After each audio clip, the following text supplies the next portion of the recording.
Hi everybody, it's Dawn from Crafting on the Green. I hope you're well. Today I just wanted to run through the basics of heat embossing. I've had a few of my ladies ask me recently for a few hints and tips, so I thought I'd just run through how I do it and hopefully you'll find it useful. So so what you're going to need is Versamark, which it's a watermark stamp pad as it says, so there's no colour to it and it takes a little bit longer to dry, which is perfect because we want our powder to stick to it. You're going to want your powder. So this colour here is copper. I'm not going to use this one, this is brand new, I haven't opened this yet. But this is how they would arrive from Stampin' Up in a little pot. But what I try to do is decant them into a tub because I find it much easier and less messy. But I'll show you more about that in a minute. You'll need an embossing buddy. This is basically a little bag full of talcum powder type thing really. So we need that as well. And then you're going to need your heat tool. So this is the Stampin' Up one. Basic heat tool. It's got 2 heat settings on it. And again, I shall show you more on that in a minute. And I always use a teaspoon as well for my powder. Again, makes it easier. Of course, you're going to need a stamp. The stamp I'm going to use today is from this Here Together stamp set. And I'm going to use the We'll Get Through This Together. So I'm not making a card today, I'm literally just going to show you the heat embossing and how it works. But you can end up with things like this, where you've got, your saying or a picture embossed, and it just looks nice and it has a bit of texture to it as well. So let me get started. So I've got a piece of Pacific Point here, just a scrap piece. The scrap pieces are great for doing this kind of thing. Because you can cut around it or cut it to size, so it's good use for scrap pieces. Actually, before I start, I've got the catalogue here. This is the new catalogue. This is the new May to April next year, so it's only been out a few days. And on page 128 you'll see your heat embossing tools. So you've got your where are we? We've got the Stampin' Emboss powders. And you can get 2 different sets. So you've got your basics, which is white, black and clear. And then you've got the metallics, copper, gold and silver. You've also got the heat tool, which is the tool that I showed you a minute ago. So that's what you would need from these pages here. When it comes to the embossing buddy, you can get something like this off of Amazon. It's, it's very inexpensive, just a couple of quid, and it will last you a while. So what I want to do, I want to stamp my stamp. But before I do that, I need to clean the surface because our fingers carry different oils and things. And so when you touch it onto the surface, although you can't see it, it's going to leave a little bit of oil on there. And when you use that, your powder's going to stick to it. So we're going to take the embossing buddy, and I like to give it a little pat first, just to make sure some of the powder's on there. And then we're basically just going to make sure that you give it a good wipe over. Okay, you don't need to go too crazy, but you want to make sure that you've covered it well.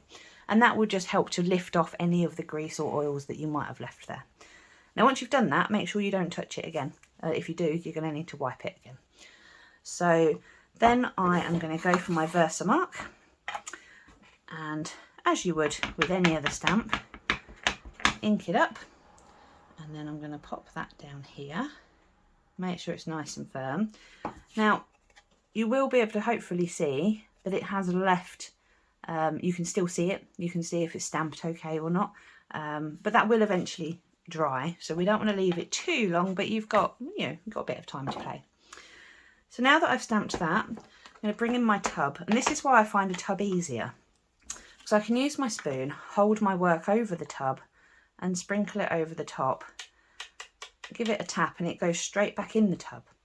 If you don't use a tub and you choose to use a sheet of paper that's folded in half, that's absolutely fine as well, but me being as accident prone as I am, I can't tell you the amount of times I have accidentally knocked it and powder has gone everywhere.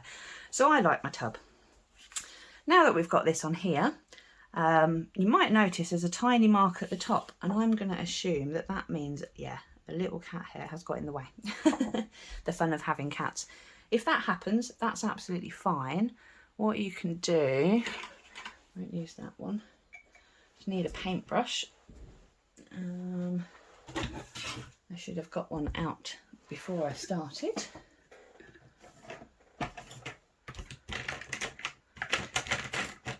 can never remember which drawer I put them in. Bear with me. I have to hide everything well because otherwise the cat gets to it. Oh, nearly got it. There we go. Right. So all you can do, if you notice any dots that haven't quite cleared, you can just take a paintbrush and very gently just work up to the words. Now obviously if you touch any of the stamp that you've done, it will rub it off, so you don't want to go straight over the top, but it does mean you can just go slightly around the edge to get rid of any imperfections. Okay. So now you've got this and you're happy with it, I'm going to bring in the heat tool. Now if you've got a nice big piece like this, it's absolutely fine. If you've got a very small piece and you want to hold it with tweezers, for instance, so if you're holding it like this, bear in mind tweezers are metal and heat will travel up metal, so it might get very, very hot.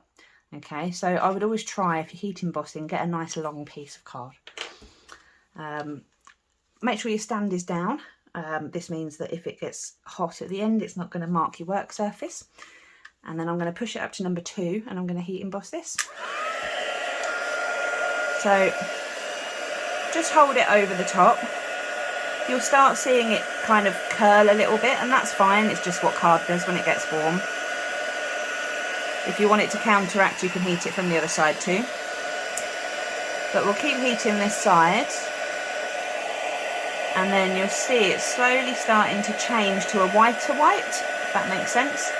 That means the heat is melting the powder onto your design. And when you're happy that that's done, just stop this. It doesn't take long at all. You don't need to warm the tool up, you can just leave it as it is. But as you see now, it's yeah, it's kind of melted, so it's gone a whiter white. I wouldn't recommend pushing on it straight away because it still need to set just a little bit, but generally it's fine. And then from here it's up to you how you use it.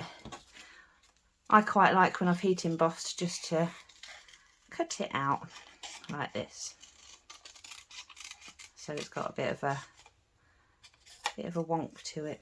But obviously you can as well pop it into your trimmer and make sure that it's nice and straight.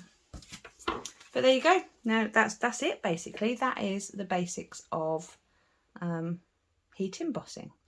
So yeah, so as I say, you'll need some Versamark, you'll need some embossing powder and a buddy.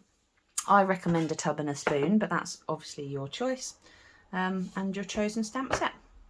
And that's it. So hopefully you found this useful. It's a nice quick video for you. If you have any questions, please let me know. You can always send me a message over on Facebook. You'll find me, I'm at Crafting on the Green. So yeah, that's it. So thanks very much for watching. Don't forget to subscribe if you haven't already. And I will see you another day with another video. Take care. Bye bye.